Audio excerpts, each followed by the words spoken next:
তবুও নিলয় থামেনি, বরং আরো গভীরভাবে জড়িয়ে পড়েছে বাবার রাজনৈতিক খেলায়। কিন্তু শামসুল আজমি চৌধুরীর উদ্দেশ্য আরো ভয়ঙ্কর। সে শুধু নির্বাচন জিততে চায় না, সে পুরো শহরের নিয়ন্ত্রণ চায়। বহু বছরের লালসা তার চোখে স্পষ্ট। অঢেল টাকা, অগাধ ক্ষমতা, প্রশাসনের উপর নিয়ন্ত্রণ, সবকিছু নিজের হাতে চায় তার। কাজল খানকে সরানোর জন্য এর আগেও বহুবার চেষ্টা করেছে সে। মিথ্যা মামলা, মিডিয়ায় অপপ্রচার, রাজনৈতিক চাপ কিছুই বাদ রাখেনি। কিন্তু প্রতিবারই ব্যর্থ হয়েছে, কারণ অ্যাডভোকেট এমএলএ কাজল খান অন্যরকম মানুষ। তিনি শুধু একজন রাজনীতিবিদ নন, একজন ন্যায়পরায়ণ আইনজীবীও। ক্ষমতা ব্যবহার করে মানুষকে ভয় দেখানোর বদলে তিনি আইনের মাধ্যমে মানুষের পাশে দাঁড়াতে বিশ্বাস করেন। শহরের সাধারণ মানুষ তাকে সম্মান করে ঠিক এই কারণেই। নির্বাচনী প্রচারণার মাঝেও তাকে প্রায়ই দেখা যায় কোনো অসহায় মানুষের মামলা বিনা ফিরিতে লড়তে। কখনো থানায় গিয়ে নিরপরাধ কাউকে ছাড়িয়ে আনছেন, কখনো আবার কোনো দরিদ্র নারীর পাশে দাঁড়িয়ে আইনি সহায়তা দিচ্ছেন। তার মধ্যে রাজনীতিবিদের চেয়ে একজন সচেতন নাগরিকের পরিচয়টাই বেশি ফুটে ওঠে। আর এটাই শামসুল আজমি চৌধুরীর সবচেয়ে বড় ভয়। কারণ মানুষ ক্ষমতাকে যতটা ভয় পায়, ন্যায় বিচারকে তার চেয়েও বেশি সম্মান করে। এদিকে নাভানা নিলয়ের কর্মীদের মাঝেও রাজনৈতিক দ্বন্দ্ব দিন দিন তীব্র হয়ে উঠছে। একসময় তারা একসাথে আড্ডা দিত, হাসতো, গল্প করত। কিন্তু এখন রাজনৈতিক মতভেদ তাদের মাঝখানে দেয়াল তুলে দিয়েছে। একদিন প্রচারণার সময় উত্তপ্ত তর্কে জড়িয়ে পড়ে নাভানা নিলয়। রাজনীতি মানুষের সেবা করার জায়গা। রাগান্বিত গলায় বলেছিল নাভান, সঙ্গে সঙ্গে তাচ্ছিলের হাসি দিয়েছিল নিলয়। সেবা? ক্ষমতা ছাড়া কেউ কাউকে চিনেও না। নাভানের চোখ কঠিন হয়ে উঠেছিল। ক্ষমতার জন্য মানুষকে ব্যবহার করা রাজনীতির না। উত্তরে নিলয় বলেছিল। আর দুর্বল হয়ে বেঁচে থাকো, রাজনীতি না। কঠোর স্বরে জবাব এসেছিল ওপাশ থেকে। চারপাশের বাতাস মুহূর্তেই ভারী হয়ে উঠেছিল। দুই দলের কর্মীরাও উত্তেজিত হয়ে উঠেছিল। মনে হচ্ছিল সামান্য একটা শব্দেই বড় কিছু ঘটে যাবে। ঠিক সেই সময় দূর থেকে জাওয়াত খান এগিয়ে এসে নাভানের কাঁধে হাত রাখে। তার চোখে ছিল সতর্কতা, কারণ সে জানে রাজনীতির আগুন একবার জ্বলে উঠলে সেটা সম্পর্ক, বন্ধুত্ব, ভালোবাসা সবকিছু পুড়িয়ে দেয়। আর ঠিক তখনই শহরের অন্য প্রান্তে আরো ভয়ঙ্কর কিছু ঘটছিল। গভীর রাত, চারপাশ নিস্তব্ধ। একটি গোপন কক্ষের ভেতরে মুখোমুখি বসে আছে দুই পুরুষ আর একজন মহিলা। ঘরের ম্লান আলো, দেয়াল জুড়ে নিরাপত্তা ক্যামেরা, বাইরে কঠোর পাহারা, তিনজনের মুখে অদ্ভুত কঠোরতা। কথা খুব কম হচ্ছে, কিন্তু প্রতিটি শব্দ যেন বিষের মতো বিষাক্ত। মহিলাটি নিচু গলায় কিছু বলতে টেবিলের ওপাশে বসা লোকটির চোখ সরু হয়ে আসে। অন্যজন ধীরে ধীরে আঙ্গুল দিয়ে টেবিল চাপড়াতে থাকে। সেই রাতের কথোপকথন কেউ শোনেনি, এমনকি দেওয়ালও যেন কান বন্ধ করে রেখেছে। কিন্তু শেষ মুহূর্তে তিনজনের চোখের ভাষায় স্পষ্ট করে দিচ্ছিল খুব বড় কিছু ঘটতে চলেছে। তার দুদিন পর হঠাৎ করে নির্বাচন কমিশনের পক্ষ থেকে কয়েকটি এলাকায় প্রচারণা সাময়িক বন্ধ ঘোষণা করা হয়। অভিযোগ ওঠে নিলয় নিজের প্রভাব ব্যবহার করে প্রশাসনের উপর চাপ সৃষ্টি করছে। কোথাও বিরোধী দলের পোস্টার ছিঁড়ে ফেলা হচ্ছে, কোথাও সাধারণ মানুষকে ভয় দেখানো হচ্ছে, আবার কোথাও গোপনে টাকার বিনিময়ে ভোট কেনার চেষ্টা চলছে। শহরের বাতাসে তখন ভয় আর উত্তেজনা একসাথে মিশে আছে। আর সেই সময় আদালতের সিঁড়িতে দাঁড়িয়ে সাংবাদিকদের সামনে শান্ত গলায় অ্যাডভোকেট এমএলএ কাজল খান বলেছিলেন, রাজনীতি মানে ক্ষমতার অপব্যবহার না, রাজনীতি মানে মানুষের পাশে দাঁড়ানো। যেদিন ক্ষমতা মানুষের ভয় হয়ে দাঁড়াবে, সেই দিনই সেই ক্ষমতা ধ্বংস হবেই। আইন সবার জন্য সমান, চিত করবে তাকেই মেনে নিতে হবে। তার কণ্ঠে কোনো চিৎকার ছিল না, তবুও কথাগুলো শহরের প্রতিটি মানুষের মনে গিয়ে আঘাত করেছিল। কারণ সবাই বুঝতে শুরু করেছে এই নির্বাচন শুধু ভোটের লড়াই না, এটা ন্যায় আর ক্ষমতার মধ্যকার যুদ্ধ। কি ব্যাপার সুন্দরী, আমার সাথে গেম খেলছো তো ডার্লিং? শামসুল সোফায় হেলান দিয়ে বসে কথাটা বলল, ঠোঁটে হালকা হাসি, কিন্তু চোখে স্পষ্ট সন্দেহ। ঘরের ভিতরে অদ্ভুত চাপা উত্তেজনা, যেন দুজন মানুষ কথা বলছে না, নীরব যুদ্ধ চালাচ্ছে। কাজল খান ধীরে ধীরে কফির কাপে চুমুক দিলেন, একবারও বিচলিত হলেন না। তার এই শান্ত স্বভাবটাই বারবার শামসুলকে পাগল করে দেয়। কোনোভাবেই যদি শুনি তুমি জাওয়াদের সাথে মিলে আমার বিরুদ্ধে কিছু করছো, শামসুল এবার সামনে ঝুঁকে এলো। তাহলে দুটো মানুষ খুন হবে, খুন, আর সেটা আমি নিজ হাতেই করবো ডার্লিং। কথাটা বলেই সে কাজল রেখার মুখের দিকে তাকিয়ে রইল।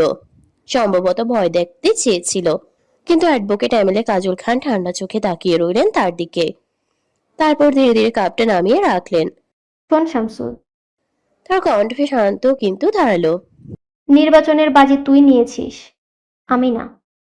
তাদের ঝামেলায় আমায় জড়াবি না। শামসুল ভ্রুকুচকে তাকালো। কাজল রেখা এবার সোফায় হেলান দিয়ে বসলেন।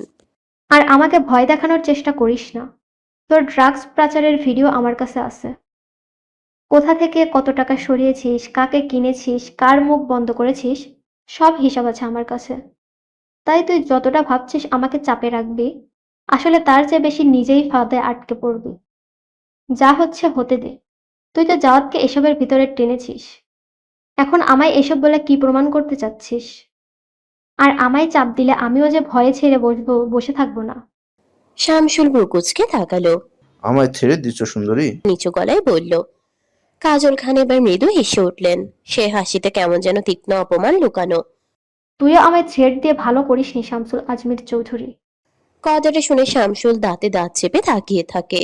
তার রাগ হচ্ছে, ভীষণ রাগ। কারণ এত বছর পরেও এই মহিলাকে সে বুঝতে পারে না। ক্ষমতা দেখিয়েছে, অপেক্ষা করেছে, মানুষ সরিয়েছে, তবুও কাজল রেখাকে নিজের দিকে টানতে পারেনি। কারণ এই মহিলা আজও জাওয়াত খান নামের উপর চলে।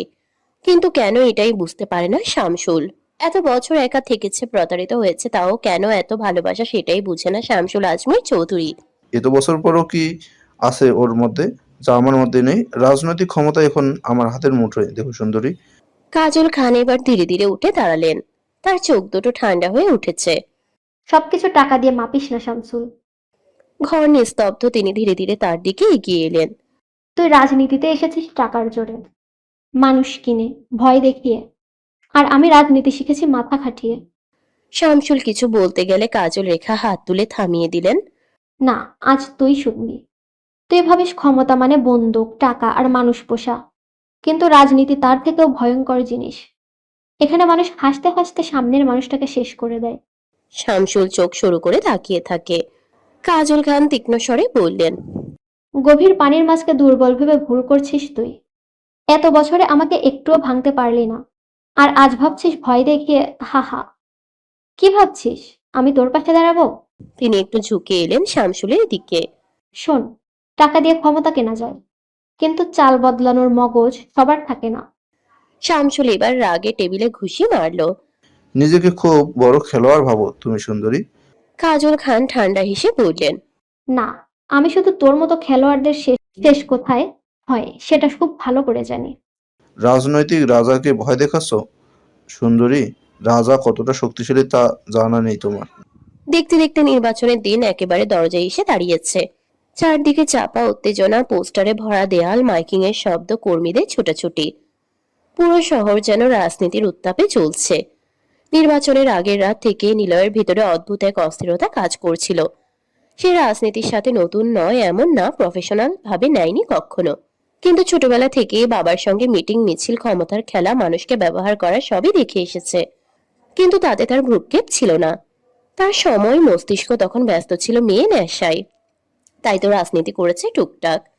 সেটা ভার্সিটি কলেজে সীমাবদ্ধ ছিল। আড়ালে অনৈতিক ব্যবসার সাথে জড়িয়ে বাবাকে টপকিয়ে দেশের সীমানা পেরিয়ে বিদেশেও প্রভাব বিস্তার করছে এখন। কিন্তু তার নাম আড়ালে অনেক গভীরে, যা সহজে কেউ পাবে না। এদিকে শামসুল কিছুটা অবাক। এত বছর পর জাওয়াত খান বাহিরে থেকেও দেশে এসে রাজনীতিতে নামার পর জাওয়াত খানের এতটা প্রভাব তৈরি করবে, এটা সে কখনো কল্পনাও করেনি। শামসুল আজমির চৌধুরী ও নিলয় চৌধুরী। লোকটা যেন ধীরে ধীরে পুরো শহরটাকে নিজের মুঠোয় বন্দি করে ফেলছে। প্রশাসনের করিডোর থেকে শুরু করে সাধারণ মানুষের আড্ডা, সবখানে এখন একটাই নাম উচ্চারিত হয় নিচু স্বরে, সতর্ক দৃষ্টিতে। ভয়, সম্মান, বিস্ময় তিনটেই যেন একসাথে জড়িয়ে আছে তার নামের সাথে। শেহতাজ খান নাভানের বাবা, অ্যাডভোকেট এমএলএ কাজল খানের স্বামী। ঢাকার রাজনীতির অন্দরে ঢাকার রাজনীতির অন্দরে সে এখন নতুন এক আলোচিত মুখ নাভান। অথচ এই ছেলেটা কখনো সামনে এসে ক্ষমতার বড়াই করেনি। সে চুপচাপ ছিল, নির্লিপ্ত ছিল, কিন্তু তার নীরবতার আড়ালেই লুকিয়েছিল ভয়ঙ্কর এক প্রভাব। সবাই ভাবে নাভান নিজের যোগ্যতায় উঠেছে। কেউ বলে তার ব্যক্তিত্ব, কেউ বলে তার বুদ্ধি, আবার কেউ বলে তার ভয়ঙ্কর ঠান্ডা মাথায় সিদ্ধান্ত নেওয়ার ক্ষমতা। এগুলোই তাকে অন্যদের থেকে আলাদা করেছে। কিন্তু খুব কম মানুষই জানে তার পিছনে রয়েছে আরো লম্বা এক ছায়া। আর সেই ছায়ার নাম অ্যাডভোকেট এমএলএ কাজল খান। এই সত্যিটা সবার আগে বুঝেছিল নিলয়। সে স্পষ্ট বুঝতে পেরেছিল নাভানের উত্থান এত সহজ নয়। কেউ না কেউ তাকে আড়াল থেকে শক্ত করে আগলে রেখেছে। আর সেই মানুষটা যে তার নিজের মা, সেটা বুঝতে তার খুব বেশি সময় লাগেনি।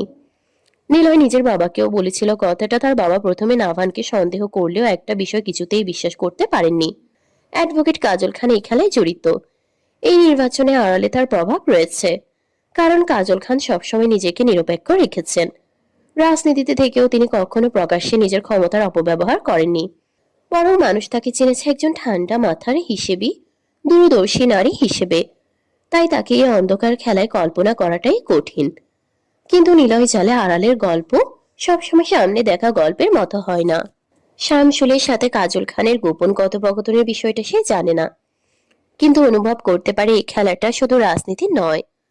এখানে ভয় আছে, হুমকি আছে, সম্পর্ককে অস্ত্র বানানোর নির্মম ক্ষমতা আছে। কাজল খান সরাসরি কিছু না বললেও শামসুলকে বুঝিয়ে দিয়েছিল রাজনীতির এই খেলার সীমা অতিক্রম করলে খুব ক্ষতি হবে। আর সেই ভয়ে আজও শামসুলকে দ্বিধায় রাখে। অন্যদিকে নিলয় প্রতিদিন জ্বলছে প্রতিহিংসার আগুনে, কারণ তার চোখে নাভান সবসময় ছিল ক্ষমতার ছেলে, যে নিজের মায়ের রাজনৈতিক পরিচয় ব্যবহার করে ভার্সিটি এরিয়ায় রাজ করেছে, প্রভাব বিস্তার করেছে, মানুষের উপর আধিপত্য দেখিয়েছে। বিশ্ববিদ্যালয়ের ক্যাম্পাস নাভানের নাম মানেই ছিল এক অদৃশ্য কর্তৃত্ব, যেটা সে করেনি নিজ বাবা মন্ত্রী থাকার পরেও এত বড়াই করেনি। যখন পাত্তা না পেত তখন বাবার নাম একবার উল্লেখ করেছিল, কিন্তু তাও তার উপস্থিতিতে সিনিয়ররা পর্যন্ত হিসেব করে কথা বলতো নাভানের সাথে। কেউ তাকে সরাসরি চ্যালেঞ্জ করার সাহস পেত না। আইন, প্রশাসন, ছাত্র রাজনীতি সবখানেই যেন তার অদৃশ্য হাত ছিল। কিন্তু নিলয়ের ধারণাটা সম্পূর্ণ ভুল, কারণ নাভান কখনোই নিজের পরিচয় তৈরি করেনি মায়ের ক্ষমতার উপর দাঁড়িয়ে, বরং সে সবসময় চেষ্টা করেছে রাজনীতি থেকে দূরে থাকতে। কাজল খানের ছেলে হয়েও নিজেকে আড়ালেই রেখেছে। ক্ষমতার চেয়ে নিজের পরিচয়কে বড় করতে চেয়েছে। তার আসল ভয়ঙ্কর দিকটা ছিল অন্য জায়গায়। নাভানে দুটো পরিচয় আছে।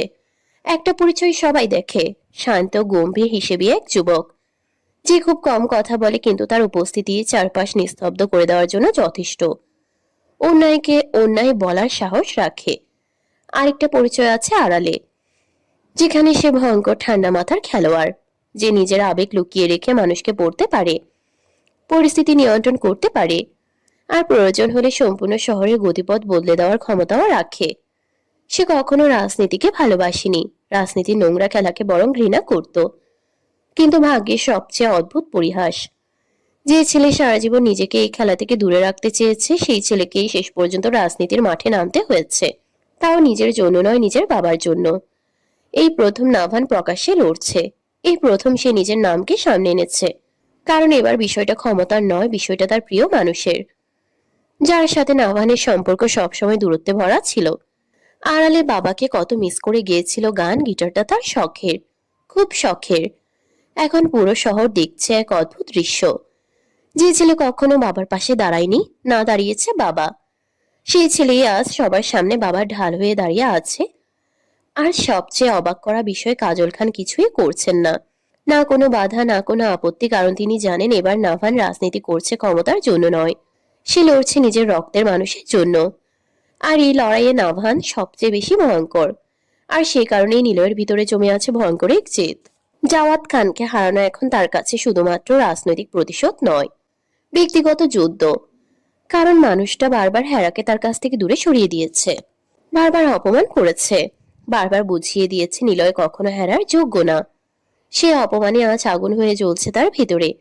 তাই বাবার সাথে হাত মিলিয়ে রাজনীতিতে নামার মূল উদ্দেশ্যই ছিল একটাই, জাওয়াত খানকে নিচে নামানো, তার ক্ষমতার মাটি টেনে ধরা। সকালে ভোট শুরু হতেই পুরো শহরের পরিবেশ বদলে গেল। প্রতিটা ভোট কেন্দ্রে টানটান উত্তেজনা, কোথাও কর্মীদের স্লোগান, কোথাও পুলিশের কড়া নজরদারি, কোথাও চাপা ফিসফাস। প্রথম ভোটটা প্রতিপক্ষ দুই দল দিয়েই এসেছে। খবরটা ছড়িয়ে পড়তে দুই পক্ষের মাঝে চাপা অস্বস্তি তৈরি হয়।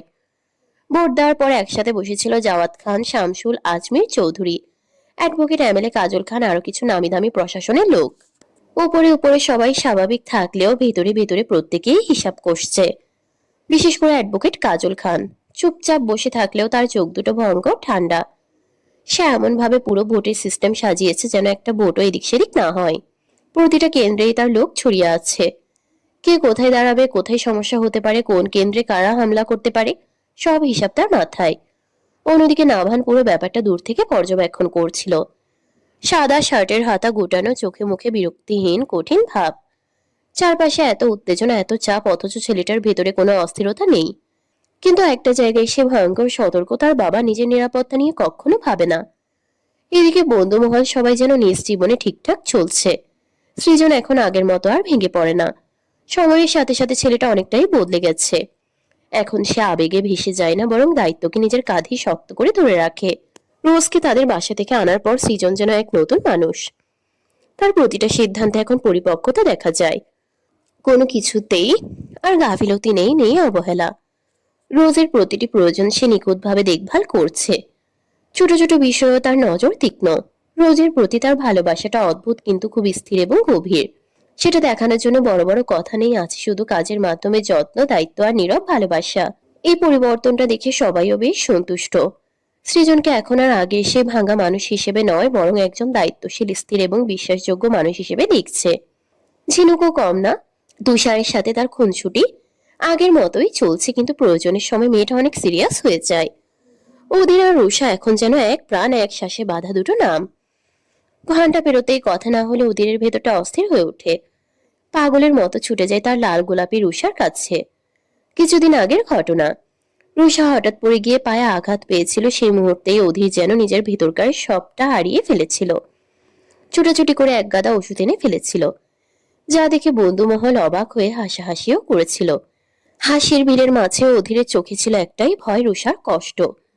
ড্রেসিং করাতে গিয়ে একদিন অল্প উত্তেজনায় সে অস্থির হয়ে উঠেছিল। ডাক্তার ব্যথা দিতেই মুহূর্তের আবেগে তার আচরণ একটু কঠোর হয়ে গিয়েছিল, কিন্তু সেটা কোনো ক্ষতির ইচ্ছা ছিল না। ছিল রুষার প্রতি অন্ধ টান আর অস্থির ভালোবাসার অগোছালো প্রকাশ। এরপর থেকেই সে নিজেই ড্রেসিং শিখে নেয়। প্রতিদিন নিজের হাতে খুব যত্ন করে রুষার ব্যান্ডেজ বদলে দিত। রুষা তখন শুধু চুপচাপ তাকিয়ে থাকতো। অধীরের এই পাগলামি, এই নিঃশব্দ যত্ন তাকে এক অদ্ভুত বিস্ময়ে আচ্ছন্ন করে রাখত। সবাই নিজে নিজের জায়গা থেকে যেন এক অদ্ভুত ভারসাম্যে দাঁড়িয়ে আছে। শুধু একটা জায়গায় এখনো অস্বস্তি রয়ে গেছে, নাভান আর হেরা। তাদের মাঝের দূরত্বটা এখনো পুরোপুরি কমেনি। নাভান চাইলে হেরার কাছে যেতে পারতো, জোর করতে পারতো, নিজের অধিকার দেখাতে পারতো, কিন্তু সে তা করেনি ইচ্ছে করেই। হেরাকে সময় দিচ্ছে, কারণ সে জানে মেয়েটা এখনো নিজেকে গুছিয়ে নেওয়ার যুদ্ধের মধ্য দিয়ে যাচ্ছে। এখনো সে নিজের বাবার সম্পর্ক ঠিক করতে পারেনি। তার উপর নতুন রহস্য এসে সবকিছু আরো জটিল করে তুলেছে। নাভান আপাতত তাকে চাপ দিচ্ছে না, তবে তবে এটা না যে সে হেরার খোঁজ রাখে না, বরং প্রতিনিয়তই কোনো না কোনো ভাবে হেরাকে নজরে রাখছে। এর আগে নিলয়কে হেরার আশেপাশে ঘেঁষতে নিষেধ করে দিয়েছে সে। তারপরেও নিলয় থামেনি। বারবার কোনো না কোনো ভাবে হেরার সাথে যোগাযোগ করার চেষ্টা করছে, নিজের উন্মাদ ভালোবাসা প্রকাশ করছে। কিন্তু এবার হেরা নীরব, সম্পূর্ণ নীরব। কারণ তার হাতে এখন আরো বড় একটা রহস্য এসে ধরা দিয়েছে। নেপালে পড়ে থাকা সেই ডায়েরি, যেটার ভেতরে লুকিয়ে আছে বহু বছরের অজানা সত্য। সে নেপালে যেতে পারছে না এখন, নির্বাচন শেষ না হওয়া পর্যন্ত সম্ভবও না। কিন্তু ডায়েরিটা একবার হাতে পেলে হয়তো সব রহস্যের পর্দা একটু হলেও সরে যাবে। ভোট গণনা শুরু হওয়ার কিছুক্ষণ পর যখন কয়েকটা কেন্দ্র থেকে মারামারির খবর আসতে শুরু করলো, তখনই নাভানের চোখের দৃষ্টি বদলে গেল। একজন লোক দৌড়ে এসে হাঁপাতে হাঁপাতে বলল, ভাই, 12 নম্বর কেন্দ্রটায় সমস্যা শুরু হয়েছে। দুই দলের মধ্যে আরেকজন এসে বলল। পরিস্থিতি খারাপ হতে খুব বেশি সময় লাগলো না। কিছুক্ষণের মধ্যে বাইরে স্লোগানের শব্দ বাড়তে লাগলো, তারপর ভাঙচুর, চিৎকার, দৌড়াদৌড়ি। হঠাৎ কোথাও একটা গুলির শব্দ শোনা গেল। চারপাশ মুহূর্তেই বিশৃঙ্খলায় ভরে উঠল। নাভান সাথে সাথে দাঁড়িয়ে গেল, তার চোয়াল শক্ত হয়ে উঠেছে। সে ঠান্ডা গলায় বলল, বাবা, এখান থেকে সরে যাও। জাওয়াত খান বিরক্ত হয়ে তাকালেন। আমি পালাবো? নাভান নির্বিকার, এটা পারানো না, তুমি টার্গেট। কারণ সে খুব ভালো করেই জানে আজকের রাতের আসল লক্ষ্য জাওয়াত খান। নিলয় আর শামসুল আজমির চৌধুরী সরাসরি জাওয়াত খানকে আঘাত করতে চায়, রাজনৈতিকভাবে, ব্যক্তিগতভাবে, সব দিক থেকেই। আর সেই কারণেই নাভান কোনো রিস্ক নিতে চাইল না। সে নিজের সামনে দাঁড়িয়ে পুরো পরিস্থিতি সামলাতে লাগলো। আর জাওয়াত খানকে নিরাপদ জায়গায় সরিয়ে নেওয়ার দায়িত্ব দিল সৃজনার ঝিনুককে। ওদেরকে ইচ্ছে করেই দূরে রাখা হয়েছে, ছেলেটা এসব দেখতে পারে না। রক্ত দেখলে তার হাত কেঁপে ওঠে, গুলির শব্দে মুখ ফ্যাকাশে হয়ে যায়। এই সহিংসতা তার জন্য না। ঢাকার খানবাড়িটা আজ যেন অদ্ভুত এক নীরবতায় ডুবে আছে। বাইরে পুরো শহর জ্বলছে রাজনৈতিক উত্তেজনায়, আর ভিতরে এই বিশাল বাড়ির ড্রয়িং রুমে জমে আছে অজানা আতঙ্ক। দেয়ালে টাঙানো বড় টিভিটার সামনে বসে আছে রোজ, রুষা আর হেরা। তিনজনের চোখে স্থির হয়ে আছে নিউজ চ্যানেলের দিকে। একটার পর একটা লাইভ ফুটেজ ভেসে উঠছে পর্দায়। কোথাও মিছিল, কোথাও ভাঙচুর, কোথাও আবার রক্তাক্ত মানুষকে স্ট্রেচারে করে তুলে নিয়ে যাওয়া হচ্ছে। জাওয়াত খানের করা নির্দেশ। কেউ বাড়ির বাইরে যাবে না, এক পাও না। আর সেই কথাটা অক্ষরে অক্ষরে মেনে চলছে তারা, বিশেষ করে হেরা। তার বুকের ভিতরটা কেমন হাহাকার করে উঠছে বারবার, কারণ সে খুব ভালো করেই জানে নিলয় যেভাবে পরিস্থিতি গরম করছে তাতে আজ কিছু একটা ভয়ঙ্কর হবেই। নির্বাচনটা সুন্দরভাবে হতেও পারত, শান্তিপূর্ণভাবে শেষ করা যেত, কিন্তু না, ক্ষমতার নেশা মানুষকে অন্ধ করে দেয়। নিলয় যেন মরিয়া হয়ে উঠেছে, একের পর এক আক্রমণ, ভয় দেখানো, মানুষ পাঠানো, সবকিছুতেই আগুনে ঘি ঢালছে সে। আর অন্যদিকে নাভান, সে এমন মানুষ না যে চুপচাপ সব সহ্য করবে। হ্যাঁ, চোখ বন্ধ করলো এক মুহূর্তের জন্য, তার মনে হচ্ছিল বুকের ভিতর কেউ পাথর চেপে ধরেছে। আঙ্গুলগুলো ঠান্ডা হয়ে আসছে। রোজ ফিসফিস করে বলল, আল্লাহ, এসব কোথায় গিয়ে থামবে? রুষা চুপচাপ, তার চোখেও স্পষ্ট ভয়। কিন্তু হেরা কোনো উত্তর দিতে পারল না। তার সমস্ত মনোযোগ আটকে আছে টিভির পর্দায়। স্ক্রিনে ভেসে উঠল আরেকটা লাইভ দৃশ্য, চারপাশে বিশৃঙ্খলা, সাংবাদিকদের চিৎকার, মানুষের দৌড়াদৌড়ি, পুলিশের সাইরেন, সব মিলিয়ে যেন যুদ্ধক্ষেত্র। সেখানে স্পষ্ট দেখা গেল সৃজন, ঝিনুক আর তুষার নাভানের পাশে দাঁড়িয়ে আছে। তিনজনের চোখে মুখে ভয় নেই, বরং অদ্ভুত এক দৃঢ়তা। কারণ তারা নিজেদের রক্ষা করতে জানে, মারামারি, সংঘর্ষ এসব তাদের জন্য কিছু নয়।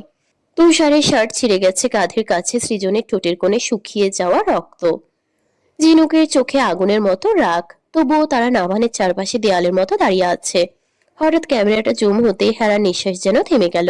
নাভানের হাত থেকে রক্ত ঝরছে ঝরঝর করে। সাদা শার্টের হাতা পুরো লাল হয়ে গেছে, কিন্তু আশ্চর্যের ব্যাপার, নিজের রক্তের দিকে তার কোনো খেয়ালই নেই। বরং সে একটা আহত ছেলেকে দুই হাতে ধরে দ্রুত হাসপাতালের দিকে নিয়ে যাচ্ছে। চারপাশে মিডিয়ার ফ্ল্যাশ, সাংবাদিকরা মাইক নিয়ে ঘিরে ধরছে তাকে। শেহজাদ খান নাভান, এখানে কি হয়েছে? এটা কি পরিকল্পিত হামলা? আপনার উপর বিরোধী দল আক্রমণ করেছে? কিন্তু নাভান একবারও পিছনে ফিরে তাকালো না। তার চোখে তখন শুধুই কঠিন আগুন আর ভয়ঙ্কর স্থিরতা। যেন পুরো শহর জ্বলে গেলেও সে থামবে না। হেরার হাত কাঁপতে শুরু করলো। রিমোটটা প্রায় হাত থেকে পড়ে যাচ্ছিল। তার বুকের ভিতরটা মোচড় দিয়ে উঠল।